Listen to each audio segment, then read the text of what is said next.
एक और question paper आज हम सॉल्व करने वाले हैं। यहाँ पर टोटल 80 क्वेश्चंस हैं जो कि जनरल एप्टीट्यूड में आपको दिए गए हैं। यहाँ पर रीजनिंग और मैथमेटिक्स के दोनों मिक्स क्वेश्चंस दिए हुए हैं। इस सेट में कुछ ऐसे क्वेश्चंस भी हैं जो कि डिसीजन मेकिंग पर बेस्ड हैं और ये आपको एक अलग पर्सपेक्टिव में सोचने का मौका देंगे।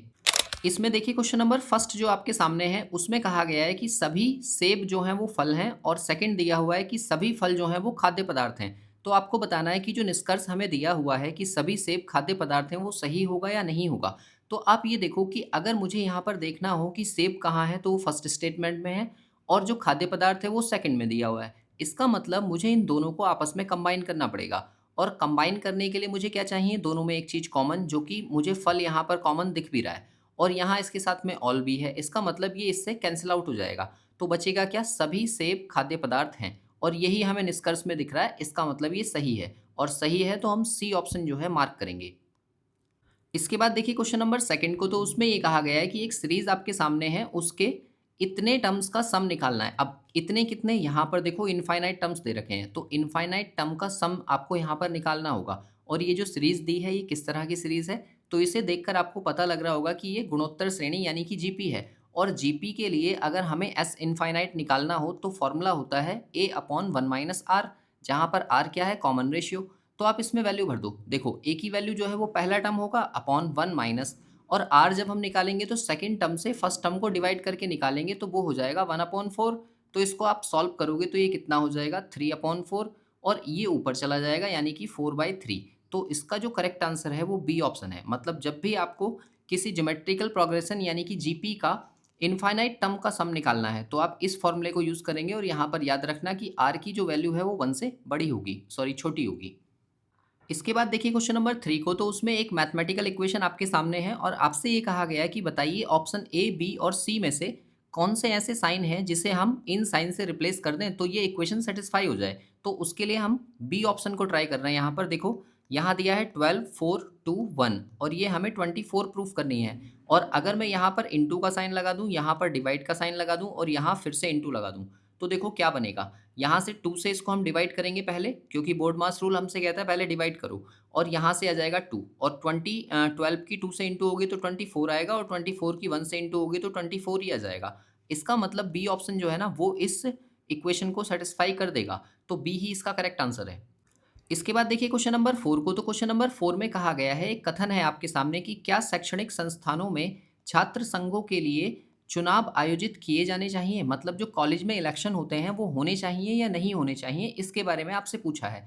और ये एक तर्क का क्वेश्चन है और आपको ये पता है कि तर्क का क्वेश्चन जब भी आए तो हमारा तर्क मैटर करता है कि हम किस पर्सपेक्टिव में बात कर रहे हैं। अब देखो यहाँ पर क्या कहा गया है कि हाँ, ऐसा होना चाहिए। क्यों? क्योंकि चुनाव आयोजित करना महत्वपूर्ण है ताकि छात्रों के अधिकारों और शिकायतों को प्राधिकारियों द्वारा सुना जा सके। मतलब हर एक स्टूडेंट जो है वो अपनी बात उनके समक्ष नहीं रख सकता, इसलिए हमने एक लीडर चुन लिया और वो लीडर क्या काम करेगा, हमारी बातों को वहाँ पर ले जाकर रखेगा। तो ये बात सही है बिल्कुल। फिर सेकंड में कहा है नहीं, ऐसा नहीं करना चाहिए। क्यों? क्योंकि यह शैक्षणिक वातावरण को बाधित करता है। सही बात है, जो हमारा टाइम है बहुत सारा उसमें खराब होता है, क्योंकि उस समय इलेक्शन के टाइम में कितना सारा कैंपेन वगैरह चलाए जाते हैं और संस्थानों में अराजकता और हिंसा का कारण बनता है और लड़ाई झगड़े भी होते हैं। ये आप जानते ही हैं, कितने सारे कॉलेज ऐसे हैं जहाँ पर इलेक्शन को बैन कर दिया गया है कि यहाँ पर कॉलेज में स्टूडेंट्स के इलेक्शन नहीं होंगे, है ना। यह किसी समस्या का समाधान नहीं करता है बल्कि और अधिक समस्याएं उत्पन्न करता है। तो देखो ये दोनों ही तर्क जो है ना वो प्रबल हैं, इसलिए हम कहेंगे कि पहला और दूसरा दोनों मजबूत हैं। क्योंकि यहाँ पर ना हाँ या ना मैटर नहीं करता है, यहाँ मैटर करता है कि हमारा तर्क क्या कह रहा है। इसलिए इसका जो सही आंसर होगा वो ऑप्शन सी होगा। इसके बाद देखिए क्वेश्चन नंबर 5 को, तो उसमें एक कथन आपके सामने है कि ट्रेड यूनियंस जो हैं वो औद्योगिक उत्पादन को धीमा कर देती हैं। ये बात आपको बोल दी गई और इस पर क्रिया विधि आपको बतानी है कि क्या होना चाहिए। अब देखो पहला वाला दिया गया है कि ट्रेड यूनियनों पर प्रतिबंध लगाया जाना चाहिए। देखो भारत एक ऐसा देश है जहाँ पर किसी भी चीज़ पर पूर्णतः प्रतिबंध नहीं लगाया जा सकता। इसका मतलब ये गलत होगा। और सेकंड में कहा है कि जो उद्योगपति हैं को स्थायी आधार पर व्यक्तियों को नियुक्त करना चाहिए। तो ये बात सही है, इसलिए इसका जो करेक्ट आंसर होगा वो बी होगा कि केवल सेकंड जो है ना वो इसका अनुसरण करता है। इसके बाद देखिए क्वेश्चन नंबर 6 को, तो उसमें एक कथन आपके सामने है कि सरकार ने विज्ञापन दिए थे और जनता को सलाह जारी की थी कि वे सड़क के किनारे से खाना ना खाएं। क्योंकि यह अस्वस्थकर होता है। अब देखो ये जो बात कही गई है यहाँ पर लिखा है धारणाएँ। अगर गवर्नमेंट ने कोई रूल या फिर कोई ऐसा निर्णय लिया है या ऐसा विज्ञापन आपके लिए जारी किया है जो यहाँ पर लिखा हुआ है, तो यहाँ पर आपको ये बताना है कि उसके पीछे उनका क्या मोटिव है। मतलब क्या सोचकर उन्होंने ये निर्णय लिया होगा या ये विज्ञापन चलाया गया होगा। तो देखो सेकंड में क्या लिखा है, सरकार जो है सड़क किनारे के विक्रेताओं का व्यापार बंद कराना चाहती है। तो ऐसा कुछ भी नहीं है, हमारे स्टेटमेंट में ऐसी कोई बात नहीं कही गई है। सिर्फ उन्होंने क्या कहा है कि ये स्वास्थ्य के लिए हानिकारक है, इसलिए हम इसको ये बोल रहे हैं कि आप वो खाना ना खाएँ, ठीक है? तो ये हमारा गलत होगा। सेकंड में देखो कि सरकार होटल मालिकों का मुनाफ़ा बढ़ाना चाहती है। अगर इससे यहाँ पर खाना ना खाने से उनका मुनाफ़ा बढ़ेगा तो बात ही क्या है ना? इसका मतलब ये भी गलत है। क्यों? क्योंकि अगर लोग नहीं खाएँगे तो उनका मुनाफ़ा कम होगा, ना कि बढ़ेगा। इसलिए ये दोनों ही गलत हैं। तो इसका जो है सी ऑप्शन जो है वो करेक्ट होगा कि ना तो धारणा फर्स्ट और ना ही सेकंड अंतर्निहित है। मतलब वही चीज़ हो गई कि सरकार ने जो ये निर्णय लिया है विज्ञापन देने का, ये क्या सोचकर दिया होगा, ये इसके अंदर ये दोनों शामिल नहीं है।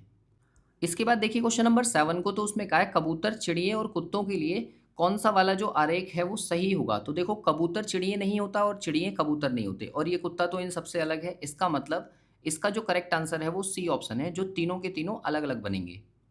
इसके बाद देखिए क्वेश्चन नंबर 8 को, तो उसमें ये कहा गया है कि निम्नलिखित में से कौन-सा गुण हमेशा बहादुरी में पाया जाता है। भई बहादुर होने के लिए आपके अंदर साहस ज़रूर होना चाहिए। इसका मतलब ए ऑप्शन जो है वो इसका करेक्ट आंसर है। 9 को देखो, इसमें कहा गया है कि पी जो है वो क्यू की माँ है। तो हम यहाँ डायग्राम बना लेंगे कि पी जो है वो मदर है किसकी? क्यू की। फिर आगे कहा है कि आर जो है वो पी का पुत्र है। अगर पुत्र है तो नीचे हम बना देंगे ट्रायंगल के अंदर, क्योंकि वो मेल है। फिर आगे कहा है कि एस जो है वो टी का भाई है। अब इसमें ना तो एस दिख रहा है ना टी दिख रहा है, तो आप पहले अगले वाले को पढ़ लो। टी जो है वो क्यू की पुत्री है। अगर टी पुत्री है तो इसको हम सर्कल में बनाएंगे और क्यू के नीचे बनाएंगे। फिर इस लाइन को हम पढ़ेंगे कि एस जो है वो टी का भाई है, तो एस यहाँ पर बनेगा और भाई है तो ट्रायंगल में बनेगा। अब आपसे ये पूछा गया है कि एस की दादी या नानी कौन है। तो देखो एस यहाँ पर है और इसके पिता के बारे में कुछ कहा नहीं गया है और डायग्राम में और कुछ है भी नहीं और नन ऑफ दीज भी नहीं है। तो इसका मतलब ये जो लेडी है पी, यही इसकी दादी है या नानी है। तो इसका मतलब ए ऑप्शन जो है ना वो इसका करेक्ट आंसर है। इसके बाद देखिए क्वेश्चन नंबर 10 को, तो क्वेश्चन नंबर 10 में आपसे ये कहा गया है कि प्रश्न चिन्ह के स्थान पर कौन-सा जो वर्ड है वो आना चाहिए। अब देखो यहाँ पर ये अल्फ़ाबेट सीरीज़ दे रखी है, तो इस क्वेश्चन को सॉल्व करने के लिए सबसे अच्छा तरीका क्या है, आपको लेटर्स के प्लेस ज़रूर याद होने चाहिए। अगर लेटर्स के प्लेस याद होंगे तो ये क्वेश्चन करने में आपको आसानी होगी। अब उससे पहले ये चीज़ देखो, यहाँ टी है, यहाँ पर भी टी है, यहाँ भी टी है और यहाँ भी टी है। इसका मतलब पहले वाले लेटर पर आप काम मत करो। सेकंड वाले को चेक करो, तो यहाँ पर दिया है 17 देखो, फिर इसके बाद में यहाँ पर 22 22 और फिर इसके बाद में 1 है और फिर इसके बाद में F6 होता है। तो आप ये देखो कि 17 से कोई चीज़ 22 हो रही है मतलब +5 हुआ होगा। 22 से 1 हो रहा है +5 है यहाँ पर भी और 1 से 6 हो रहा है +5, तो इसमें भी हम +5 करेंगे। 6 और 5 11, यानी कि के आना चाहिए और के वाला मेरे पास डी ऑप्शन है और ए ऑप्शन है। इसका मतलब बी और सी दोनों एलिमिनेट हो गए। फिर इसके बाद में थर्ड वाले को देखो, तो थर्ड वाला यहाँ पर दिया है आपको 13 है ना, एम दिया है इसका मतलब 13, फिर 22, फिर उसके बाद में ई 5 होता है और फिर उसके बाद में एन यानी कि 14 होगा। तो आप ये देखो कि यहाँ पर कितना प्लस हो रहा है। अगर मैं 13 से 22 तक जाना चाहूँ तो 13 में कितने प्लस हो रहे होंगे, तो आप कहेंगे 9 प्लस हो रहे होंगे। 13 और 9 22 होंगे है ना, और फिर 22 से अगर हम 5 तक जाएँ तो फिर से हमें 9 प्लस करना पड़ेगा और फिर अगर हम 14 से 9 प्लस करें तो आप ये देखो कि 14 में अगर मैं 9 प्लस करता हूँ तो 23 मिलेगा और 23 क्या होता है डब्लू। इसका मतलब इसका जो करेक्ट आंसर है वो डी ऑप्शन है। ए वाला भी हमने यहाँ पर एलिमिनेट कर दिया, तो डी मार्क करेंगे। इसके बाद देखिए क्वेश्चन नंबर 11 को, तो 11 में आपको एक सीरीज दे रखी है और आपको बताना है कि इस क्वेश्चन मार्क की जगह पर क्या आएगा। तो आप इसके अंतर को देखो, 69 से 70 हो रहा है तो 1 का अंतर है, 70 से 74 हो रहा है तो 4 का अंतर है, फिर 89 हो रहा है तो 9 का अंतर है। तो इसका मतलब ये आपको पता चल गया कि ये तो स्क्वायर नंबर है, 1 का स्क्वायर, 2 का स्क्वायर, 3 का स्क्वायर, तो अगला क्या आएगा 4 का स्क्वायर और 4 का स्क्वायर होता है 16। अगर मैं 83 में 16 ऐड करूँ तो मुझे कितना मिलेगा 99। इसका मतलब बी ऑप्शन जो है ना वो इस क्वेश्चन का करेक्ट आंसर है। इसके बाद देखिए क्वेश्चन नंबर 12 को, तो क्वेश्चन नंबर 12 में आपसे ये कहा गया है कि ये जो वेन डायग्राम आपको दिया हुआ है इसके अकॉर्डिंग बताइए कि यहाँ पर कितनी कलमें हैं, मतलब टोटल पेन्स कितने हैं। तो देखो कलम वाला जो कॉलम है वो कौन सा है, ये ट्राइंगल वाला, और ट्राइंगल वाले में आप देखो कितने हैं 12, 12 और 4 16, 16 और 9 25, यानी कि डी ऑप्शन जो है ना वो इस क्वेश्चन का करेक्ट आंसर है। इसके बाद देखिए क्वेश्चन नंबर 13 को, तो उसमें कहा है कि वर्तमान समय में एक पिता की उम्र अपने बेटे की उम्र से 3 गुनी है। मतलब हम ये बोल सकते हैं कि फादर और सन का जो रेशियो है वो 3:1 होगा। फिर कहा है 5 साल पहले, अगर मैं यहाँ से 5 ईयर्स एगो चले जाऊँ तो फादर और सन की एज का रेशियो कितना दिया है? 5 वर्ष पहले पिता की उम्र बेटे की उम्र की 4 गुनी थी, यानी कि यहाँ पर रेशियो है 4:1। तो पूछा है कि बेटे की उम्र वर्षों में कितनी होगी और वर्तमान वाली पूछी गई है। तो आप एक बात सोचो, यहाँ पर जो डिफरेंस है रेशियो में वो 2 का है और ऊपर जो डिफरेंस है वो 3 का है। तो इसका मतलब अगर दोनों रेशियो को मुझे बराबर करना है तो ऊपर वाले में 2 से इंटू कर लो और नीचे वाले में 3 से इंटू कर लो। तो ये कितना हो जाएगा? ये 4 2 जा 8 और 2 1 जा 2, और ऐसे ही ये 3 से इंटू होगा तो 3 3 जा 9 और 3 1 जा 3। अब देखो यहाँ पर भी डिफरेंस कितने का हो गया? 6 का, और नीचे भी डिफरेंस कितने का हो गया? 6 का। मतलब हमें जो है ना यहाँ पर डिफरेंस बराबर करना होता है। और फिर आप ये देखो कि 2 से कोई चीज़ 3 हो रही है, यानी कि 1 यूनिट ही तो बढ़ी होगी, और उस 1 यूनिट की वैल्यू कितनी दे रखी है? हमें पता था कि ये 5 साल पहले की है, तो 5 का ही तो डिफरेंस दिया है, मतलब ये 5 के बराबर है। तो हमसे पूछा है 3 यूनिट कितने के बराबर होंगी? तो 3 यूनिट मतलब 3 इंटू 5 यानी कि 15, मतलब उसकी जो उम्र है वो कितनी होगी? 15 वर्ष, मतलब बी ऑप्शन जो है वो इसका करेक्ट आंसर है। इसके बाद देखिए क्वेश्चन नंबर 14 को, तो ये एनालॉजी का क्वेश्चन है। आपसे ये कहा गया है कि बताइए इस क्वेश्चन मार्क की जगह पर क्या आएगा। तो आप ये देखो कि अगर मैं 14 का डबल कर दूं तो ये हो जाएगा 28, और प्लस इसी 14 का आधा इसमें प्लस कर दूं तो मुझे 35 मिल जाएगा। वैसे ही 18 का डबल करेंगे तो 36 आएगा, और 36 में इसी का आधा मतलब 9 में प्लस कर दूं तो मुझे कितना मिल जाएगा? 45, यानी कि बी ऑप्शन जो है वो इसका करेक्ट आंसर होगा। क्वेश्चन नंबर 15 को देखो, इसमें कहा गया है कि निम्न आरेख का अध्ययन करें और उन युवाओं के क्षेत्र को ज्ञात कीजिए जिनके पास रोजगार है लेकिन शिक्षित नहीं है। अगर शिक्षित नहीं है तो आप ये कहो कि ये वाला पार्ट हम हटा देंगे, क्योंकि हमें शिक्षित नहीं चाहिए। हमें सिर्फ क्या चाहिए? युवा चाहिए और रोजगार वाले चाहिए। तो युवा यहाँ पर है, रोजगार यहाँ पर है, इन दोनों में कॉमन कौन सा है? तो आप कहेंगे ये 4 नंबर कॉमन है। तो इसका मतलब ए ऑप्शन जो है वो इसका करेक्ट आंसर होगा। इसके बाद देखिए क्वेश्चन नंबर 16 को, तो उसमें ये कहा गया है कि आपको ये जो वर्ड्स दिए हुए हैं इनको आपको अरेंज करना है एक सही सीक्वेंस में। तो आप ये कहो कि सदस्यों से मिलकर बनता है परिवार, यानी कि 3 के बाद में एक आएगा। अब 3 1 3 1 3 1 3 1, चारों में ऐसे ही दिया हुआ है। तो हमें अगला वाला देखना होगा कि क्या होगा। अगर परिवारों को हम मिला दें तो परिवारों से मिलकर बनता है इलाका, मतलब 4, और उनसे बनेगा समुदाय, और सबसे लास्ट में हमारा देश, यानी कि ये। तो इस तरह का हमें कौन-सा वाला ऑप्शन दिख रहा है? ऑप्शन सी, तो सी ही इसका करेक्ट आंसर है। इसके बाद देखिए क्वेश्चन नंबर 17, और 17 के बाद ही लगभग 10 से 12 क्वेश्चंस ऐसे हैं जहां पर आपको 2-2 3-3 ऑप्शन सही लगेंगे, या फिर आपको ऐसा लगेगा कि ये वाला ऑप्शन बिल्कुल सही है, बट वो ऑप्शन गलत होगा। क्यों? क्योंकि हमारी जो थिंकिंग है ना वो हमारी सोसाइटी के अकॉर्डिंग हमें देखनी होती है कि सोसाइटी किस व्यक्ति को सही मानती है। हो सकता है कि किसी एक व्यक्ति की राय अलग हो, लेकिन हम अगर पूरी सोसाइटी में देखें तो सही व्यक्तित्व को जो चीज़ें दर्शाती हैं वही यहाँ पर आपको सोचनी होती हैं। जैसे क्वेश्चन नंबर 17 को देखो, यहाँ पर ये कहा गया है कि ऊषा को एक प्रबंधक के तौर पर सीमित जानकारी के आधार पर जल्द निर्णय लेना है। अब देखो यहाँ पर उसको एक तो मैनेजर बना दिया, फिर दूसरी बात लिमिटेड जानकारी दी है, और फिर उसको वहाँ से डिसीजन भी लेना है कि इसके आधार पर आप डिसीजन लो। तो उनके लिए सबसे अच्छी कार्य पद्धति क्या होनी चाहिए? अब देखो, क्योंकि जानकारी सीमित है तो क्या पूरे आंकड़े इकट्ठा करने चाहिए उसे? नहीं, इसमें उसका टाइम वेस्ट होगा, क्योंकि पहले ही बोला है कि उसको सीमित जानकारी दी है, लिमिटेड, ज़्यादा उसे एक्सेस नहीं मिला है। फिर दूसरी बात कही है कि विशेषज्ञों की सलाह ना मानना, तो ये उसकी सबसे बड़ी गलती होगी। अगर वो नहीं मानती है किसी की भी राय तो इसमें उसका नुकसान है, क्योंकि उसके पास जानकारी भी कम है और वो मैनेजर भी है और निर्णय भी जल्दी लेना है। यहाँ पर ये जो बात बोली है ना, जल्दी निर्णय लेना है, तो उसके लिए उसे जल्दी से सोचना पड़ेगा, और निर्णय को स्थगित कर देना ये भी गलत होगा। अगर आप अपने काम को पोस्टपोन करेंगे तो फिर आप मैनेजर ठीक तरीके के नहीं बन पाएँगे। तो इसमें क्या ऑप्शन करेक्ट होगा? C option. और सी ऑप्शन क्या कह रहा है कि अपने अंतर्ज्ञान पर भरोसा रखना, मतलब आपको जो आपकी सेल्फ नॉलेज है, जो एक्सपीरियंस है, उसके बेस पर आपको वो निर्णय लेना है। तो इस टाइप के क्वेश्चंस में आपको क्या करना होता है, यहाँ पर कोशिश करें ऑप्शन एलिमिनेशन ट्राई करें। जल्दी-जल्दी इसमें से 3 गलत विकल्पों को हटा देना है और एक जो बचेगा वही आपका आंसर होगा। इसके बाद देखिए क्वेश्चन नंबर 18 को, तो उसमें कहा है कि एक प्रबंधक के पास 3 निवेश फंडों का विकल्प है, मतलब उसके पास 3 इन्वेस्टमेंट प्लान है, और उसमें कहा गया है कि उनका मूल्यांकन करने के लिए वह उनके पिछले 5 वर्षों के निवेश के दस्तावेजों को देखता है। और फिर आपको बताना है कि प्रबंधन जो है वो किस स्थिति में कार्य कर रहा है। तो आप ये देखो कि अगर मैं किसी चीज़ के पिछले 5 साल का वो देख रहा हूँ डेटा कि 5 साल में इसमें किस तरह की वो चीज़ रही है, तो फिर उसके बाद में ही तो इन्वेस्टमेंट करूँगा। लेकिन इस बात की क्या गारंटी है कि फिर वो मेरा पैसा खराब नहीं होता, है ना?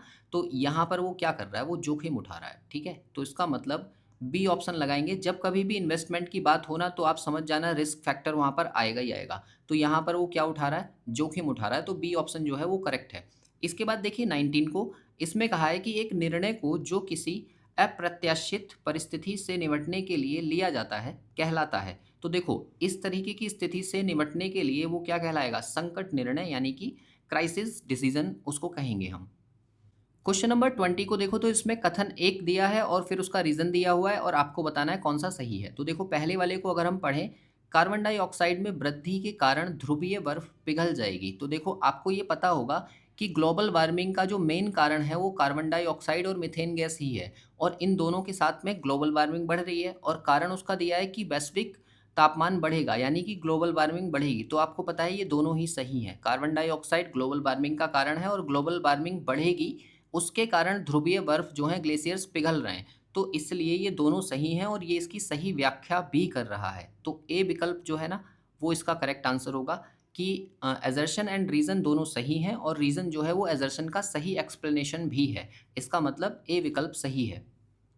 क्वेश्चन नंबर 21 को देखो, तो इसमें एक आपको कथन दिया है, कारण दिया है, सेम उसी के जैसा है असर्शन एंड रीज़न का। इसमें कहा गया है कि नर्मदा नदी जो है वो पश्चिम की तरफ बहती है। तो ये बात सही है। और फिर रीज़न दिया हुआ है कि नर्मदा जो है वो बंगाल की खाड़ी में गिरती है। ये वाली चीज़ जो है ना, ये गलत है, क्योंकि वो बंगाल की खाड़ी में नहीं गिरती है, वो अरब सागर में गिरती है। तो इसका मतलब इसका असर्शन सही है और रीज़न गलत है। और इसमें आपका कौन-सा विकल्प होगा, यहाँ पर विकल्पों में थोड़ी मिस्टेक मुझे लग रही है। तो आप सही कमेंट करके बताओ कि इसका आंसर मैंने सही दिया है क्या? कि केवल जो असर्शन है वो सही है, रीज़न इसका गलत है।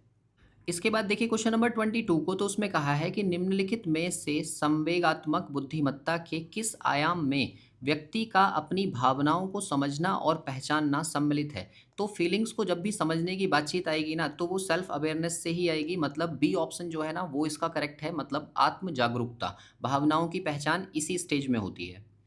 इसके बाद देखिए क्वेश्चन नंबर 23 को, तो उसमें कहा है कि आप कार्यालय जा रहे हैं और अचानक आपको घर के बाहर गली में 200 रुपये का नोट पड़ा हुआ मिल गया। तो फिर आप क्या करेंगे? अब देखो, यहाँ पर ना आपका सोचना थोड़ा-सा डिफरेंट हो सकता है। आप यहाँ पर सोचो क्या आंसर इसका देंगे। यहाँ कहा गया है कि उसको आप अपनी जेब में रख लेंगे, ठीक है? बी ऑप्शन कहा है उसे वहीं छोड़ देंगे जहाँ पर वह है। तीसरा ऑप्शन दिया है कि रुपए भिखारी को दे देंगे और चौथा दिया है कि रुपए को नज़दीक के पुलिस स्टेशन में जमा कर देंगे। अब देखो, आपको जो सही लग रहा होगा वो ऑप्शन ए सही लग रहा होगा कि आप उसको अपनी जेब में रख लेंगे, तो ये गलत आंसर है। क्यों आप उसे अपनी जेब में नहीं रखेंगे? क्योंकि ये आपकी ईमानदारी को नहीं दर्शाता है। आप यहाँ पर ईमानदार नहीं हैं। आपने किसी से पूछना तक ज़रूरी नहीं समझा कि ये किसका खोया है क्या, है ना? तो इसका मतलब क्या है, आप बेईमान हो जाते हैं यहाँ पर, इसलिए ये गलत है। सेकंड को देखो, उसे आप वहीं छोड़ देंगे जहाँ पर है, तो इससे भी उस व्यक्ति को तो नहीं मिल जाता ना जिसका है। तो इसका मतलब ये भी आपने गलत डिसीज़न लिया कि आपने कहा भई पड़ा रह रहा है, पड़े रहने दो, नहीं। उसको आपको उठाना है और उस व्यक्ति तक पहुँचाना है, यही आपका सही व्यक्तित्व कहलाएगा। सी ऑप्शन रुपए भिखारी को दे देंगे। आप परोपकार कर रहे हैं, लेकिन वो पैसे आपके तो नहीं हैं। आपने अगर 200 रुपए उठाकर भिखारी को दे दिए कि इसका भला हो जाए, तब भी वो पैसे आपके नहीं हैं, तो आपने कोई दान नहीं किया है, अच्छा काम नहीं किया है, तो ये भी गलत है ना?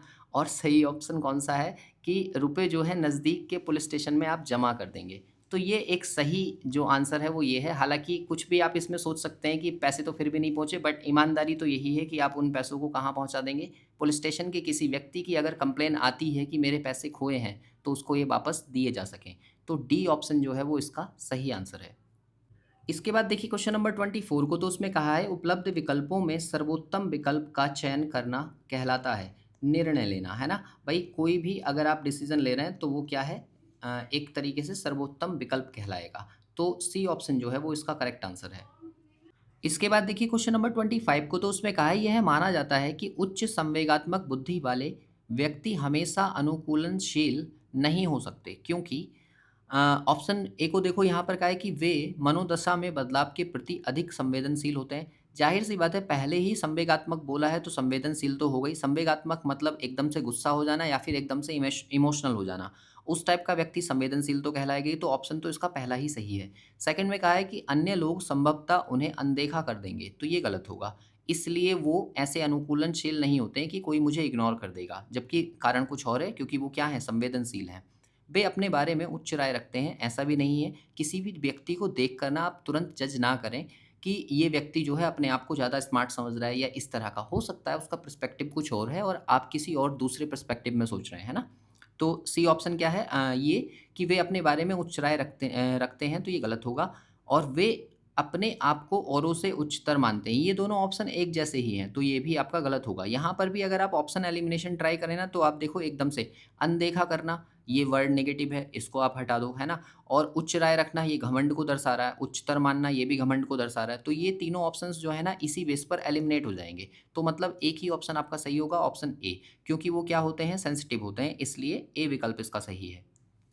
इसके बाद देखिए क्वेश्चन नंबर 26 को, तो उसमें कहा गया है कि जब व्यक्ति दूसरे लोगों की भावनाओं पर विचार करता है, विशेष करके निर्णय लेते समय, तो उसे क्या कहा जाता है? तो देखो इसका जो करेक्ट आंसर है वो ऑप्शन ए है। क्या कहेंगे इसको हम? सहानुभूति। जैसे आपने देखा होगा कि किसी व्यक्ति के दुख को देखकर इमोशनल हो जाना। जैसे मान लो एक भिखारी व्यक्ति आपके पास आया और आपने क्या कहा कि उसको निकाल कर 100 रुपए दे दिए। अब 100 रुपए आपने क्यों दे दिए? ये आपका निर्णय लेना था। और क्यों? क्योंकि वो व्यक्ति की स्थिति आपको ज़्यादा गंभीर लग रही थी, तो आपने उसके ऊपर विचार किया कि यार एटलीस्ट इसकी हालत ख़राब है, मैं इसको 100 रुपए दे देता हूँ। तो वो क्या चीज़ है? वो सहानुभूति है। तो ए ऑप्शन जो है वो इसका करेक्ट आंसर है।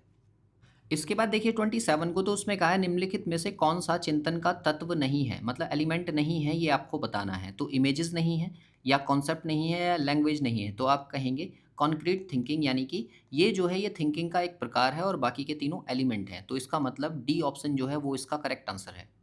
क्वेश्चन नंबर 28 को देखो, तो यहाँ पर कहा गया है कि आलोचनात्मक चिंतन यानी कि क्रिटिकल थिंकिंग में वस्तुनिष्ठता के गुणों हेतु निम्नलिखित में से कौन सा वाला विकल्प जो है वो सही है? तो देखो जब कभी हम क्रिटिकल थिंकिंग की बात करते हैं तो ऑब्जेक्टिविटी के लिए हमें न्यूट्रल पर्सपेक्टिव तो चाहिए ही चाहिए। इसका मतलब पहला वाला तो ठीक है और दूसरा वाला भी ठीक है, क्योंकि यहाँ पर आपको पक्षपात के बारे में भी पता होना ज़रूरी है। तो मेरे हिसाब से इसका ए ऑप्शन जो है ना वो सही होना चाहिए।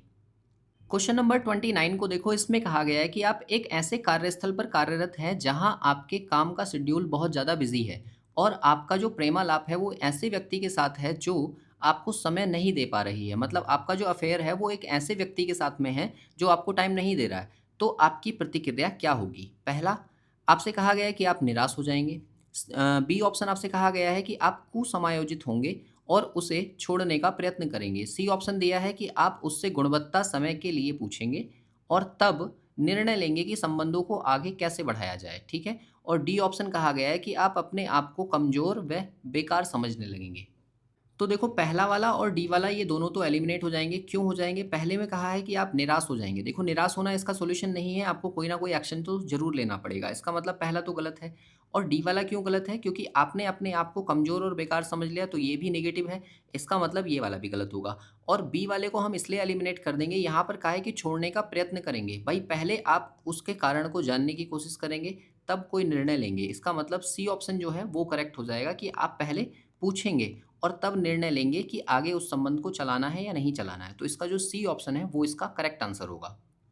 इसके बाद देखिए क्वेश्चन नंबर 30 को, तो उसमें ये कहा गया है कि यदि दक्षिण पूर्व उत्तर बन जाए और उत्तर पूर्व जो है वो पश्चिम बन जाए, तो आप बताइए पश्चिम क्या बनेगा? तो आप यहाँ से ये देखो कि दक्षिण पूर्व डायरेक्शन कौन सी होती है? तो आप ये कहोगे कि नीचे की साइड में इधर ऐसे ये साउथ ईस्ट होती है ना?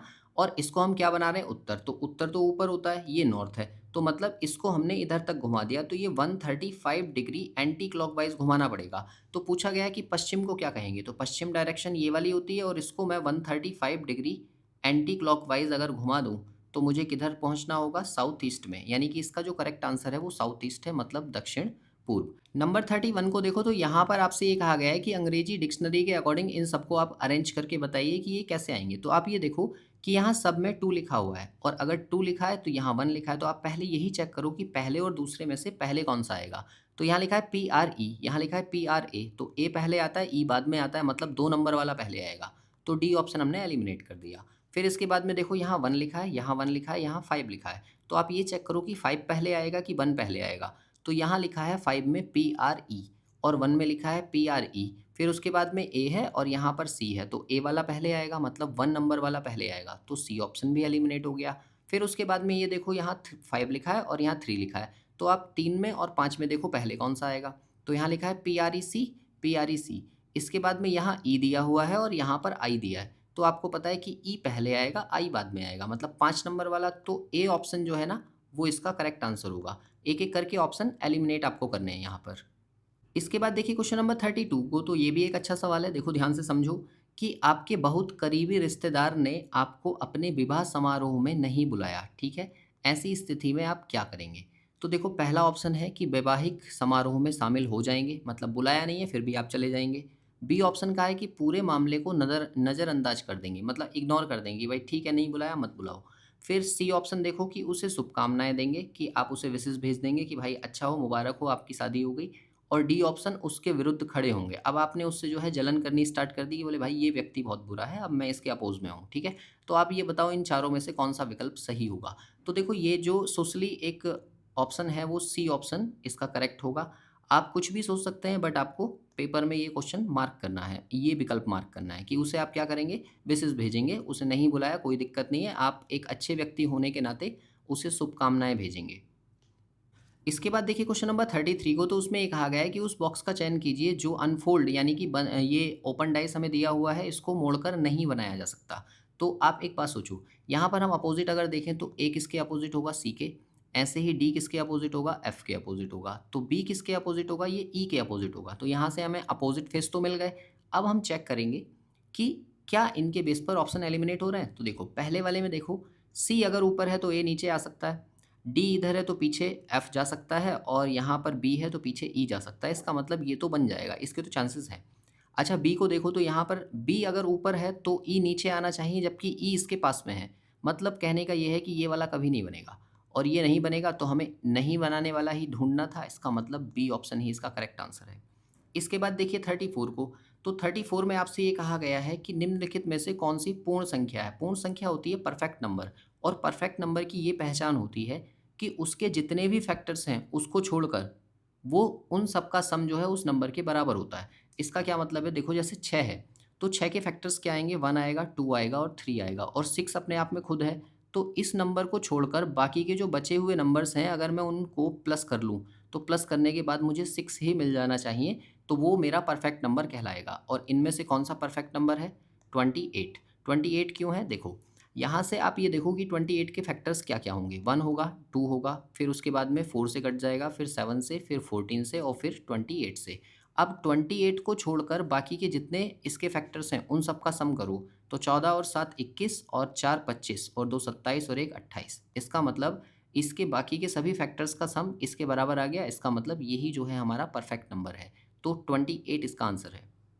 इसके बाद देखिए क्वेश्चन नंबर 35 को, तो उसमें ये कहा गया है कि दी गई आकृति में कितने त्रिभुज हैं, आप काउंट करके बताओ। तो यहाँ पर देखो हमें कोई बेसिक पिक्चर तो नहीं दिख रही है, तो हमें क्या करना होगा? एक-एक करके काउंट करना पड़ेगा। तो एक-एक करके आप काउंट करो। पहले सिंगल वाले काउंट कर लो या फिर डायरेक्ट भी काउंट कर सकते हो। देखो कैसे? यहाँ पर दिया है 1, एक ये वाला ट्रायंगल हो गया, फिर इसके बाद ये बड़ा वाला 2, ठीक है? फिर एक सबसे बड़ा वाला 3, यहाँ से 3 आ गए, फिर इधर साइड में गिनो ये वाला 4, फिर एक ये यहाँ से लेकर यहाँ तक का 5 और फिर एक सबसे बड़ा वाला 6। यहाँ से हमने 6 गिन लिए। अब इसके बाद में देखो सबसे ऊपर एक ये 7, यहाँ से लेकर यहाँ तक का इतना ट्रायंगल, ये हो गया 8, ठीक है? फिर इसके बाद में यहाँ से यहाँ तक का ये 9 और एक सबसे बड़ा वाला 10। यानी कि इसके अंदर टोटल कितने ट्रायंगल्स हैं? 10, मतलब बी ऑप्शन जो है वो इसका करेक्ट आंसर है। इसके बाद देखिए 36 को, तो उसमें ये कहा गया है कि आप बताइए इस मिसिंग प्लेस पर क्या आएगा? तो इस वाले 5 को और इस वाले 3 को इंटू करो, तो 5 3 जा 15 और नीचे वाले नंबर को प्लस कर दो, तो ये 19 मुझे मिल जाएगा। ऐसे ही देखो ये 6 की मल्टीप्लाई हम करेंगे इस 4 से और प्लस नीचे वाले नंबर को प्लस कर देंगे, तो 6 चौक 24 और 5 कितने हो गए? 29। तो इसमें भी लगाओ, 7 पंजे 35 और 35 में 6 हम प्लस कर देंगे तो कितना आएगा? 41। यानी कि सी ऑप्शन जो है वो इस क्वेश्चन का करेक्ट आंसर है। ऐसे ही देखो मिसिंग नंबर का ही क्वेश्चन दिया है 37। अब 37 में आपसे ये कहा गया है कि आप बताइए 1, 3, 9, 31, 129 और 651 के बाद में अगला नंबर क्या आएगा? तो आपको ये क्वेश्चन ऐसे भी दिया जा सकता था, सीधे सीरीज़ बनाकर, है ना? तब भी आप इस क्वेश्चन को ऐसे ही सॉल्व करते। तो यहाँ पर पैटर्न आपको लगाना क्या है जिससे कि अगला नंबर आपको मिल जाए। तो आप ये देखो कि ये कितने गुना हो रहा है। है ना? और ये पता चलता है हमें सीरीज़ के बीच में से, है ना? जैसे ये दिया हुआ है तो 130 के आसपास है, ये 65 है, तो ये 13 पंजे 65 लगभग 5 गुने के बराबर है। तो आप इसमें कहो कि ये 5 से इंटू करेंगे और प्लस कुछ हो रहा होगा। ऐसे ही यहाँ पर इंटू करेंगे तो ये 3 है और ये 120 है। 30 और 120 मतलब 3 चौक 12, तो मतलब इंटू 4 हो रहा होगा और कुछ प्लस हो रहा है। ऐसे ही यहाँ पर देखो इंटू 3 हुआ होगा, 9 तिया 27 और 27 में हमने कितना प्लस किया है 4, तो अगली बार में 5 प्लस हुआ होगा और अगली बार में 6 प्लस हुआ होगा। ऐसे ही यहाँ पर देखो कि 3 की मल्टीप्लाई हमने 2 से की है और उसमें 3 प्लस किया है, तो पहले 3 फिर 4 फिर 5 फिर 6, तो यहाँ से अगला जो आएगा वो होगा इंटू 6 प्लस 7, मतलब 651 में मुझे 6 से इंटू करनी है और 7 उसमें प्लस करना है। तो आप ये देखो कि कौन सा वाला विकल्प इसमें आ जाएगा, ऑप्शन सी, मतलब सी ही इसका करेक्ट आंसर है। क्वेश्चन नंबर 38 को देखो, उसमें ये कहा गया है कि 6 मित्र हैं जो एक गोल मेज में बैठे हैं अंदर की तरफ मुंह करके। तो मैंने यहाँ पर इन सबको इस तरह से बैठा दिया, ठीक है। फिर आगे ये कहा गया है कि डी जो है वो सी और ए के बीच में बैठा है। अभी हमें नहीं पता, पहले हम फिक्स पोजीशन ढूंढेंगे। बी जो है वो ई के दाहिने और दूसरे स्थान पर बैठा है। तो सपोज मैंने ई को यहाँ नीचे बैठा दिया, तो इसका दाहिना पहला और ये दूसरा, यहाँ पर कौन बैठा है, बी। फिर ये कहा गया है कि ई जो है वो ए के ठीक दाहिने बैठा है। तो ई जो है अगर ए के ठीक दाहिने बैठा है तो ए यहाँ बैठेगा तभी इसके दाहिने आएगा। और अब उस लाइन को पढ़ो कि डी जो है वो सी और ए के बीच में बैठा है, तो सी अगर यहाँ पर है तो डी यहाँ आएगा, तभी सी और ए के बीच में डी है। तो ये प्लेस किसके लिए बचा, एफ के लिए। पूछा है एफ के ठीक दाईं और बगल में कौन बैठा है, तो कौन बैठा है, बी। इसका मतलब ए ऑप्शन जो है ना वो इस क्वेश्चन का करेक्ट आंसर है।